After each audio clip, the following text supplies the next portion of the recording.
test we face is for us to prove that we can heal as one. We heal as one with kindness. We heal as one. We serve, we share, we show compassion. We heal as one. Sa pari mo'y nag-iisa. But when we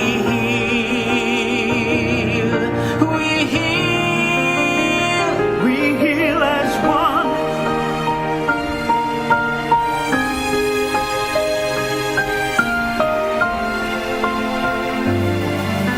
Isa sa pag-iingat, isa sa ating dasal.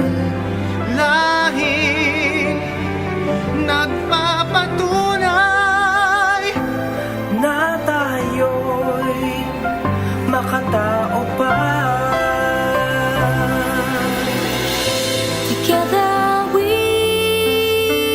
are being called to make a future world.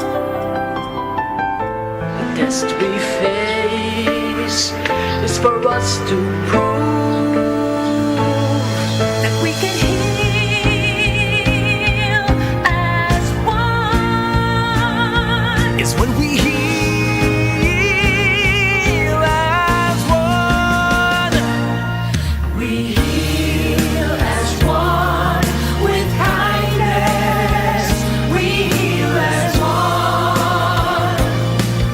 We serve, we share, we show compassion. We heal as one. Sa wari mo'y nag-iisa.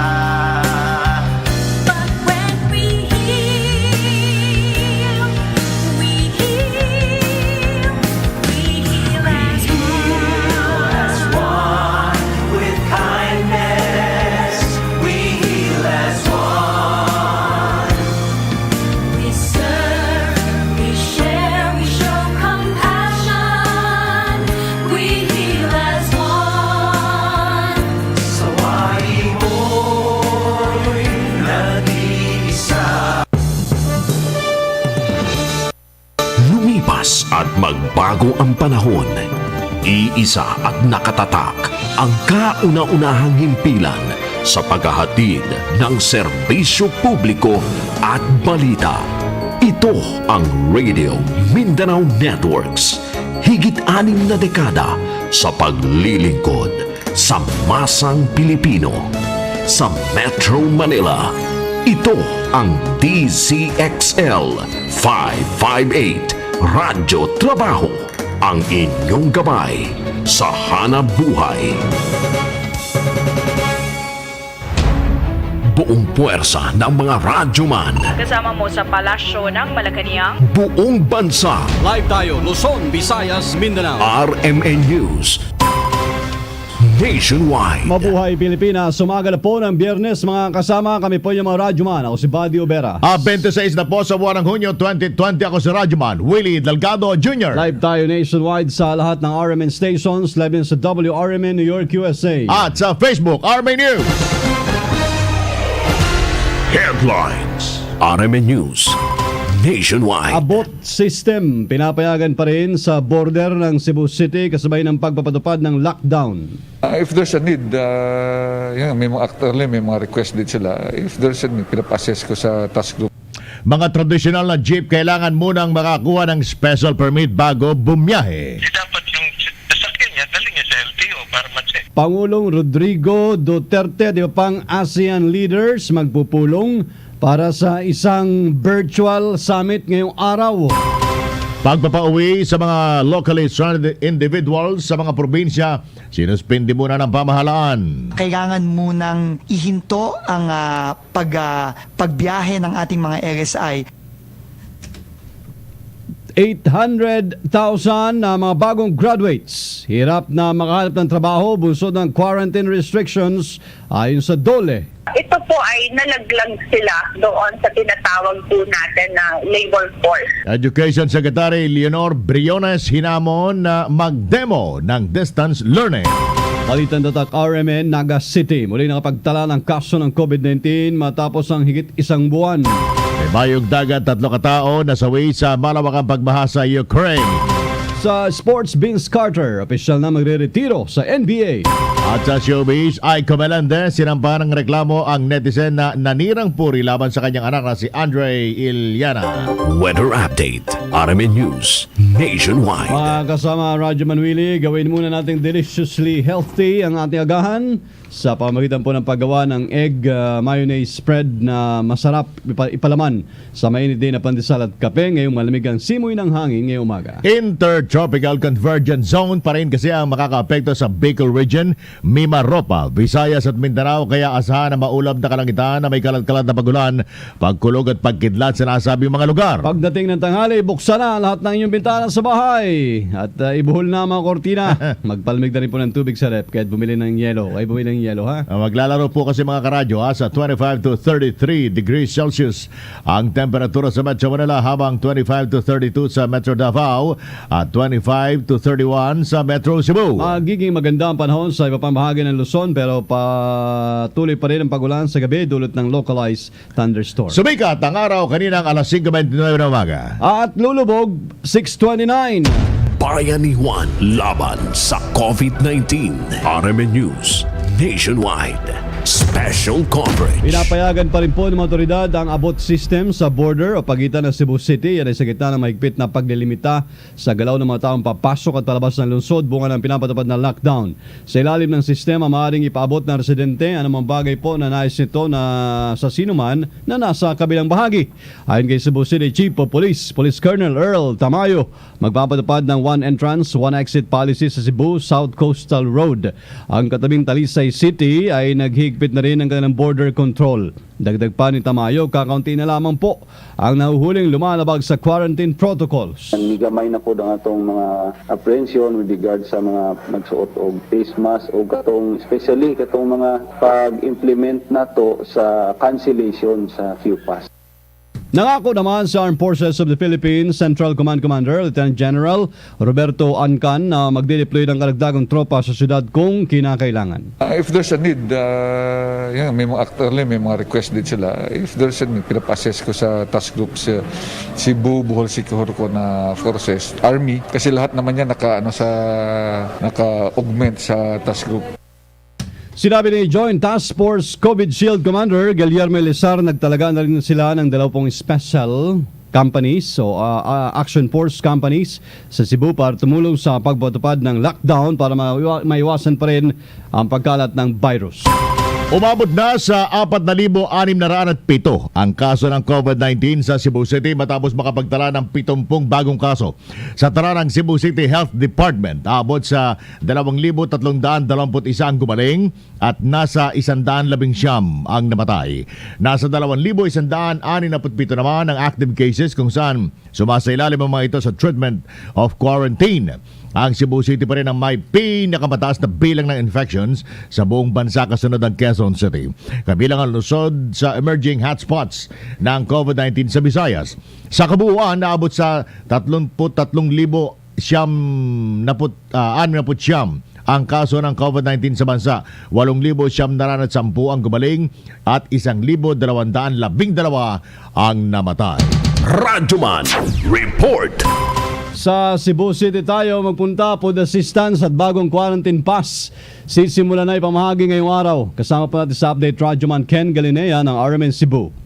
Sisimula na ngayong araw ang distribution sa food assistance para sa mga residente sa iba't ibang barangay sa lungsod. Ayon sa spokesman ni Cebu City Mayor Delgado na si Attorney Ray Gialon, ang food assistance ay kabibilangan ng bigas, canned goods at tubig para sa bawat pamilya. Samantalang sisimulan din ngayong araw ang distribution para sa mga bagong quarantine pass sa mga barangay. Parawagan ni Gialon sa mga residente na huwag lumabas ng bahay at hintayin ang mga barangay officials na siyang inatasan sa distribution sa food assistance at mga QR coded passes. Samantala ayon din kay Gialon, mas lalong hihigpitan ang monitoring ng mga health authorities sa 12 mga barangay sa Cebu City na may pinakamaraming cases ngayon ng COVID-19 at pag-aaralan kung isa sa ilalim ito sa total o granular lockdown. Ang 12 mga barangay na mahigpit ang monitoring ngayon ay Sambagdos, Camputhaw, Dolo Fatima, Mabolo, Guadalupe, Basak San Nicolas, Sambag Uno, Lahog, Tinago, Tisa, Ermita at Tijero. Kasama mo sa Rmn Cebu ang inyong radyoman Ken Galinea, Tatak Rmn. Inatasan ng Department of Transportation ng mga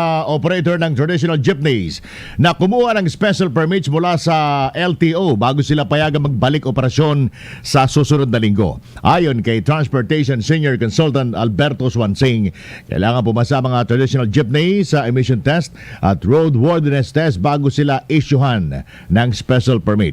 Sinabi pa ni Swansing, papayagan lamang ang limitadong bilang ng traditional jeep na may biyahe sa mga kalsadang hindi naabot ng mga bus, tren at modern jeep. Let's say, for example, sinabi, itong operator na ito, sige ikaw, papasada ka. Di dapat yung sasakyan niya, dali niya sa LTO para ma-check. Yung katawan niya, baka naman karak-karak na, no? Okay, mga upuan, butas, no? Makita mo na may itsura ng jeep na kung tagilid na eh. Yung sinabi nila, lagyan nila ng plastic na seal, yung driver, tapos yung ipagkita ng dalawang pasahero. Dagdag pa ni Swansing, ang mga traditional jeep ay papayagan mag-operate hanggang December 30 dahil ang kanilang prangkisa ay babawiin. We're trying to straighten out things. Yung mga maling gawa, binabago natin, dinidiretso natin. Hanggang December 30, binibigyan natin sila ng pagkakataon na mamasada. Pag after December 30, kansiladon lahat yung prangkisa. Kaugnay nito, hindi sang-ayon si Piston National President Modi Floranda sa guidelines ng DOTR dahil tila unti-unting inaalis na ng pamahalaan ng mga traditional jeepney sa kalsada. Marin po namin kinukundin yung sabihin ng pagsasapilit ng LTO permit ng DOTR na kami ay pag-applyin ng permit para makapag-operate. Pinapayagan kami na magpatakbo ng sasakyan ayon sa aming prangkisa sa loob na po ng 5 taon. Yung 579 route sa National Capital Region ay yan po ay ruta ng mga traditional of jeepney na matagal ng panahon. Parang gusto nilang burahin yung mga lehitimong may mga ruta. Sa muling pagbiyahe ng UV Express naman, sinabi ni Transportation Assistant Secretary for Communications Goddess Hope Libiran na isa sa pinalparang LTFRB ang guidelines para dito. Sa ibang balita, masama magpupulong po ngayong araw ang mga ASEAN leaders para talakay naman ang mahakbang sa paglaban sa COVID-19 at iba pang mahalagang issue. Ayon kay Chief Presidential Protocol Robert Borge, makikilahok si Paulo Rodrigo Duterte sa meeting sa pamamagitan ng teleconference. Kasama po yung Siyam, iba pang leader ng ASEAN. Kasama naman ng Pangulo, ilang member ng gabinete gaya ni Foreign Affairs Secretary Terry Locsin Jr., Trade Secretary Mon Lopez at Social Welfare Secretary Rolando Bautista. Sa pulong, muling sisilipin ang mga kasalukuyang inisyatibo at palalawakin ang mga kooperasyon para mapagtibay pa ang kakayahan ng rehiyon sa pagtugon sa pandemya. Bukod dito, pag-uusapan din ang international at regional issues gaya ng maritime security developments, gaya po ng sigalot pa rin sa West Philippine Sea. Ang mga leader ay mabibigyan din ng oportunidad para makausap ay iba pa mga parliamentarians, youth representatives at business leaders. Inaasa ang pagtitibayin ng kooperasyon lalo sa food security, paglaban sa radicalization at violent extremism at human resource development. Ang Vietnam ang humahawak ng chairmanship ng ASEAN ngayong taon. Pansamantalang sinuspindi ng pamahalaan ng pagbiyahe ng locally stranded individuals sa gitna ng paglalatag ng bagong testing protocols para mapigilan ang pagkalat ng COVID-19. Ayon kay BCDA President, National Task Force Against COVID-19 Deputy Chief Implementer Vince Hison, ang mga stranded individuals ay kinakailangan sumailalim sa PCR testing bago payagang bumalik sa kanilang hometown. Kailangan matiyak na ang papauwing LSI ay COVID-free at layunin nito maprotektahan ang kanyang komunidad mula sa posibleng infection. Paniniguro ni Dison na patuloy ang pamahalaan sa paghatid ng tulong sa mga LSI, partikular ang pagbibigay ng pagkain at temporary shelter habang naghihintay ng kanilang flights o biyahe ng bus pa uwi. Kailangan munang ihinto ang pagbiyahe ng ating mga LSI dahil magkakaroon na po tayo ng bagong protokolyo, no, dahil nga dumating na ang ating mga test kit, ay isasubject na po natin sa mandatory PCR ang lahat ng mga locally stranded individuals bago po sila bumiyahe papunta sa mga probinsya. Ito po ay para protektahan sila at ma-ensure na sila ay COVID-free, at at the same time kailangan ding protektahan natin ang mga communities at mga probinsya at LGU na patutunguhan nila. Matatanda nga abot sa mahigit 1 million testing supplies ang na-deliver sa bansa para mapalakas ang targeted testing program ng pamahalaan. Aabot sa 800 na mga fresh graduates po ang hirap pa rin na makasali sa labor force ngayong taon. Sa datos ng DOLE, bumaba ang bilang ng mga Pilipino may trabaho sa 33.7 million nitong Abril mula sa 41.7 million noong Abril ng lumipas na taon. Paliwanag po ni Labor Assistant Secretary Dominic Tutay, hirap sila makapasok sa labor force bunsod ng pinapatupad na quarantine restrictions sa iba't ibang bahagi ng Pilipinas. Sa mga new grads po natin, in a given year, we have about 800,000 of them participating in the labor market. Pero dahil nga po nagkaroon ng restrictions, nagkaroon ng lockdown, ito po ay nalaglag sila doon sa tinatawag po natin na labor force natin. Hindi po sila nakapag-participate. Aminado si Tutay na mahirap pong makahanap ng trabaho sa ngayon, lalo na't natatanggap lamang sila ng 10,000 job vacancies mula sa mga kumpanya sa kabila ng multimilyong Pilipinong walang trabaho. Gayunpaman, maaaring gamitin ng bagong graduates ang kanilang pagiging tech-savvy bilang advantage dahil maraming digital careers ang alok ngayon. Yung mga tinatawag po natin na mga digital careers, mga work from home, online sales, in terms of wholesale and retail, sila po ang may kakayanan dahil ito po ay ginagamitan po natin ng teknolohiya. Si Labor ASEC Dominic Rubia Tutay. OFW Assistance Information System inilunsad ng DOLE. Kasama natin sa Balita Radyoman, Angel Ronquillo. Sa layuning matugunan agad ang pangailangan ng mga uuwing overseas Filipino workers na nawalan ng trabaho sa ibang bansa dulot ng COVID-19 pandemic, inilunsad ng Department of Labor and Employment ang OFW Assistance Information System o OASIS. Sa laging handa public press briefing, sinabi ni Labor Assistant Secretary Alex Avila na hinihikayat nila yung mga returning OFW sa mag-register sa nasabing online app. Kinakailangan lamang na mag-fill up ang isang uuwing OFW ng form bago sila bumalik ng Pilipinas.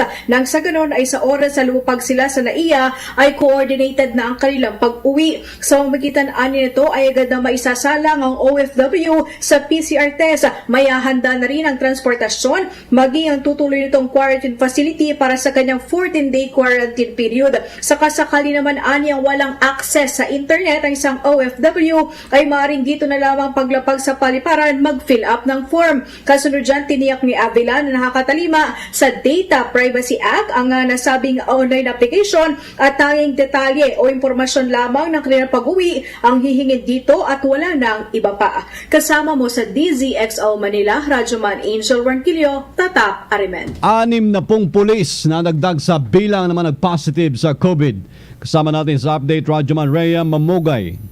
Sa loob lamang ng isang araw, 60 pulis ang nadagdag sa bilang ng mga positibo sa Coronavirus Disease 2019. Batay ito sa ulat ng PNP Public Information Office. Kaya naman hanggang kahapon, June 25, umabot na sa kabuang 579 ang mga pulis na positibo sa COVID-19 mula sa 519. Pero sa bilang ng mga nagpositibo, 317 ay gumaling na sa sakit habang 9 naman ang nasawing pulis dahil sila nakamamatay na virus. Aabot naman sa 674 na mga pulis ang probable cases habang 937 pulis ay may suspect cases ng COVID-19. Sa kabila naman ng patuloy na pagdami ng mga pulis na positibo sa virus, nagpapatuloy rin ang deployment sa mga pulis para ipatupad ang quarantine protocols at makapagsagawa ng law enforcement operations. Kasama mo sa DZXL Manila, Radyoman Rhea Mamogay, Tatak, RMN.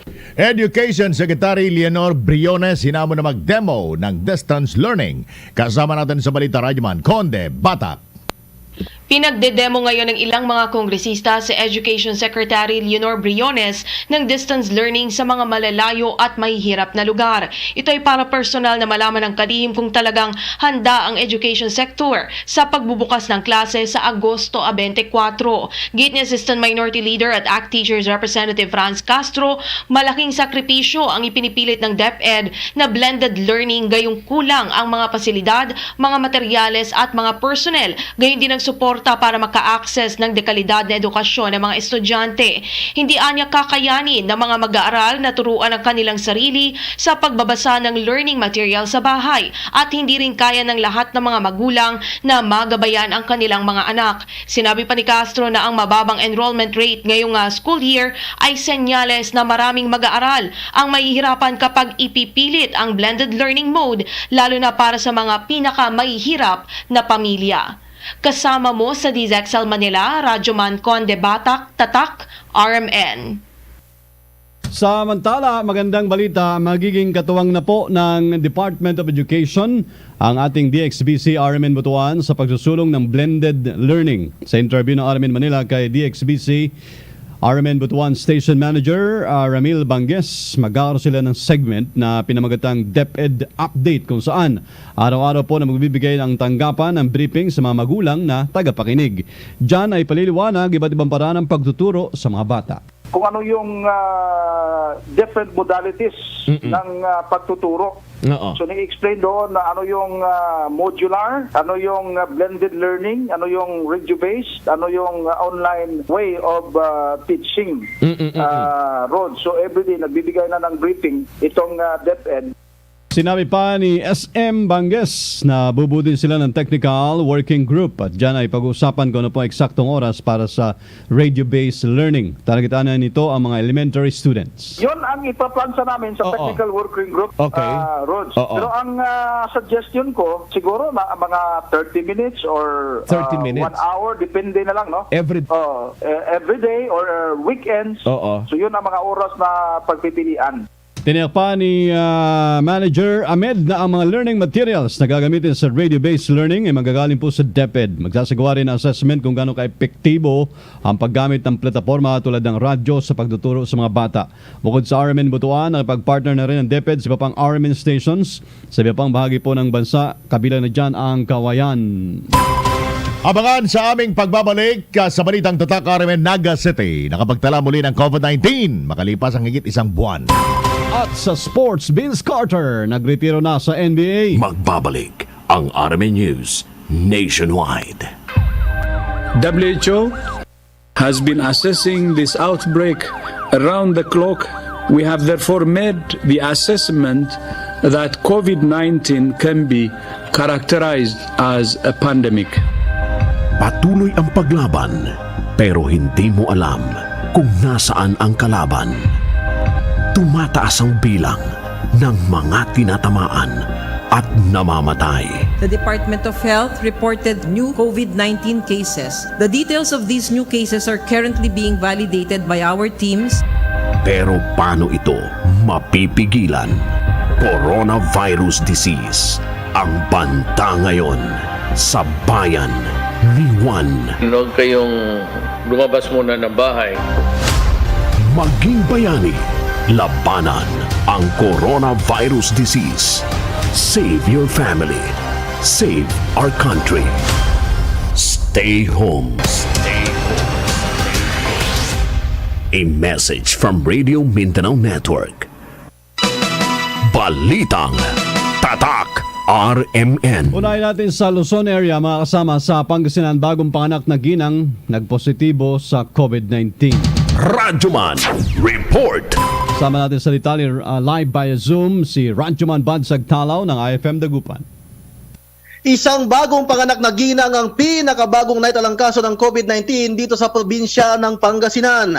Siya ay sinilalim sa RT-PCR test matapos ang kanyang panganganak sa Regional Medical Center dito sa Dagupan City na agad na inilipat naman sa isolation facility. Umuwi umano ang nabanggit na biktima o nabanggit na pasyente mula sa Quezon City pauwi ng kanilang bayan sa Infanta, kululan ng isang pribadong sasakyan.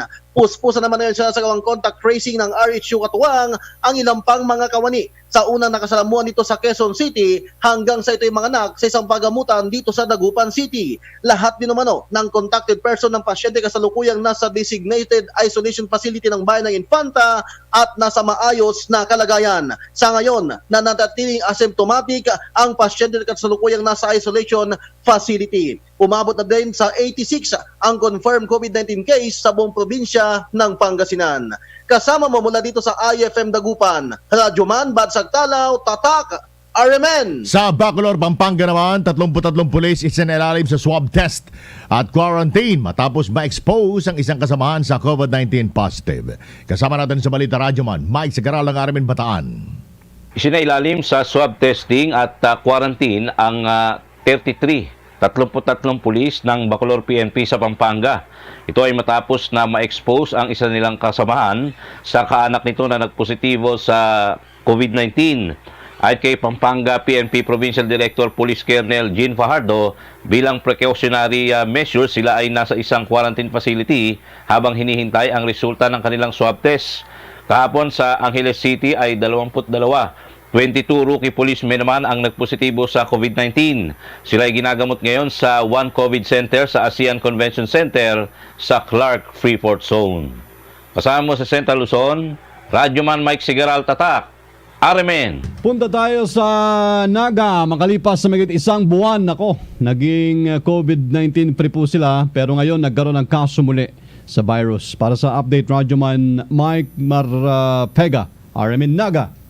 Dalawang bagong positibong kaso ng COVID-19 ang naitala dito sa lungsod ng Naga makalipas ang mag-aapat na pong araw o mahigit isang buwan na sanang COVID-19 free ang lungsod. Ayon sa ipinalabas na report ng DOH Bicol kahapon, ang dalawang positibo sa COVID-19 ay mag-ina, isang 59 years old at ang anak nito na 30 anyos ang edad. Ang mga ito ay dumating sa lungsod ng Naga noong Hunyo 14 galing ng Naik, Cavite. Lula ng isang pribadong pickup truck. Parehong nagnegatibo sa ginawang rapid antibody test ang dalawa na dumating sa lungsod. Ngunit makalipas ng ilang araw, nagkaroon ng ubo at sipon ng ina kung kaya ito ay isinailalim sa swab test noong Hunyo 24 at kahapon nakumpirma na ang dalawa ay positibo na sa COVID-19. Ang mga ito ay nakakonfine na ngayon dito sa Bicol Medical Center sa Naga habang dinala naman sa quarantine facility ang mga kasama nito sa bahay nila. Kasama mo sa DWNX Naga, Radyoman Mike Marfega, Tatak, Rmn. Sa Negros Occidental, Lalawigan, may naitalang 10 panibagong kaso ng COVID-19. Kasama natin sa Balita Radyoman, Albert Hiner ng Rmn Bacolod.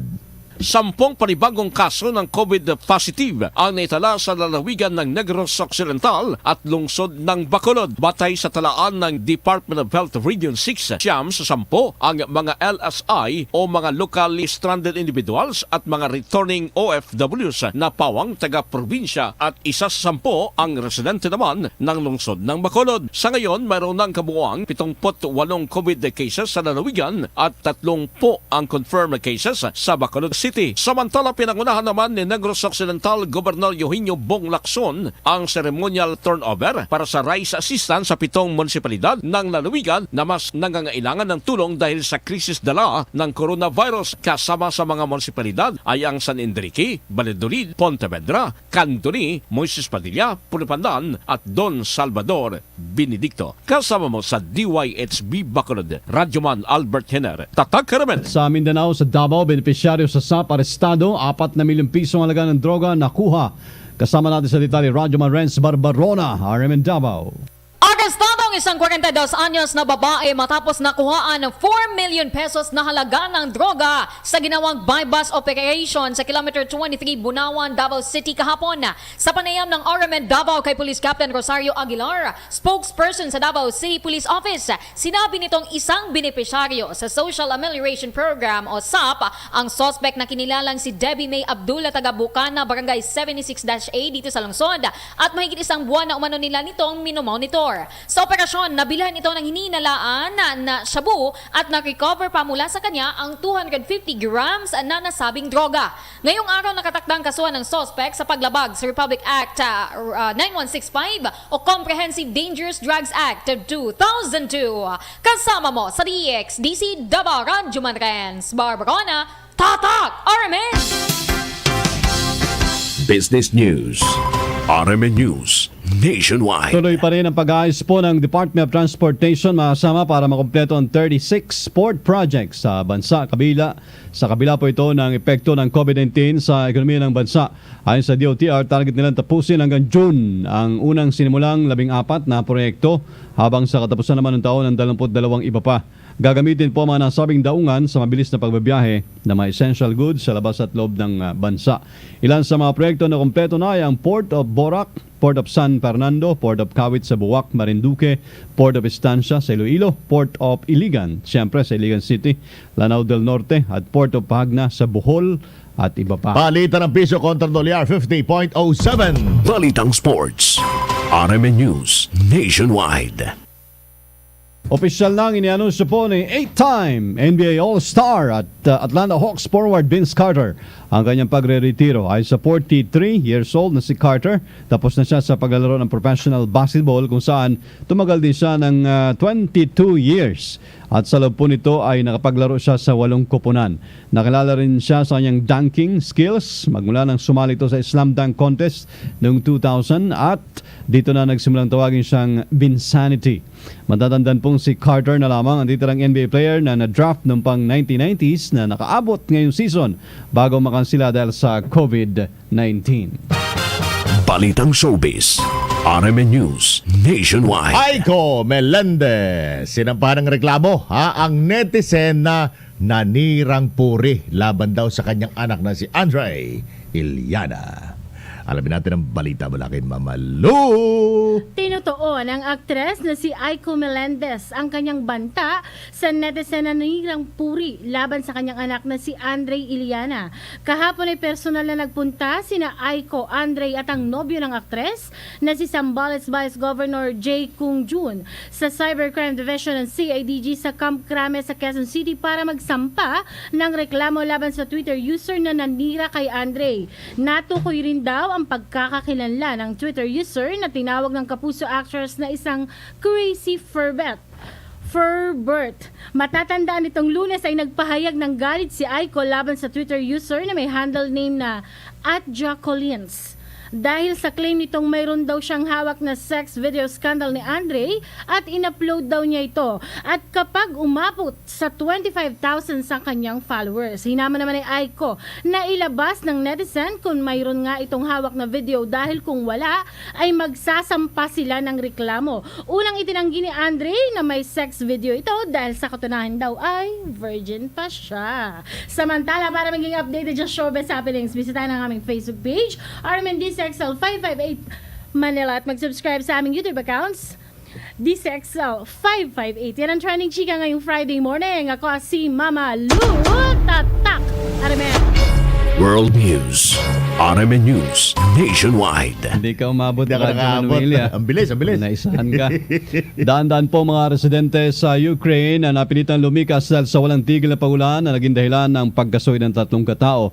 Ayon kay Interior Minister Arsen Abakov, nasa 800 residente po ang nilikas mula pa nang magsimulang pagulan noong Lunes. Kabilang sa mga ito ang mga pasyente rin mula sa isang ospital na mayroon pa mang may positive pa pala sa COVID-19 mga kasama. Sa ngayon naabot sa 5,000 kabahayan sa 187 villages ang natiling lubog po sa baha ayon sa emergency service. Dahil dyan ito na itinuturing na pinakamatinding pagbaha sa kanilang rehiyon. Stay home mga kasama at iwasan po na manira ng puri ha. Maaari. Magmahalan tayo at respeto. Yan. At tumutok po sa lahat ng RMN stations nationwide sa mga susunod na programa. Kami po yung mga radyoman, nagagandang lalaki pa rin. Ako si Buddy Oberas. Ako si Willie Delgado Jr. Mabuhay Pilipinas! Hatid sa inyo ng buong puwersa ng mga radyoman. Buong bansa. RMN News Nationwide.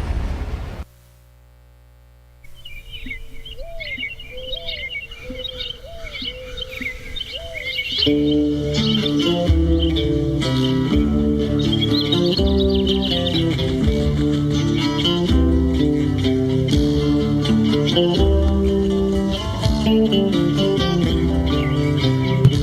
lang po sa mga suki natin ha, huwag niyong kakalimutan po na tangkilikin ang nakatutulong ng marami at malaki sa matagal na rin panahon. Santon Plus Herbal Capsule mga sama.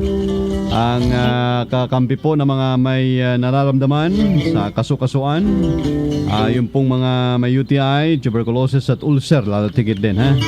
Dahil po sa antifungal, antibacterial properties meron siya at anti-inflammatory properties. Subukan niyo po ang Santon Plus Herbal Capsule habang kayo ay nagninilay-nilay kung anong gagawin ngayong weekend ha. Available po yan sa The Generics Pharmacy at sa South Star. Hanapin po yung Tatak Doc Samaritan mga sama ha. Samahan din ang pag-inom ng Mighty C, alkaline na vitamin C naman para po araw-araw maganda ang katawan natin, ang resistensya. Pakiramdam ho, importante ang vitamin C, alkaline based vitamin C, ang Mighty C mga kasama. Kape sa umaga, may pa pre-breakfast ata ngayon dito sa DCXL. Ewan ko lang kung sino-sponsor. Nagkakagulo na dun sa kusina eh. Kanina pa nga nagyayaya si Radyo Maroni. Ayun naman pala. Baka si Radyo Maroni yan ha. Salamat po at importante after ng pagkain, kung hindi talaga, kung pwede na sana, wag ng sigarilyo, nature soya coffee na lang after meal ha.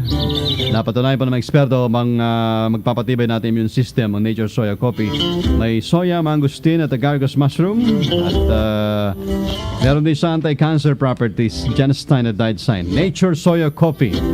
Ang meron siya ay mura din lang, Radyoman Kiko, di ba? Kayang-kaya po, affordable ang isang box. Sa 165 ba? More or less. Ayan, mga 100 plus ang isang box ng Nature Soya Coffee.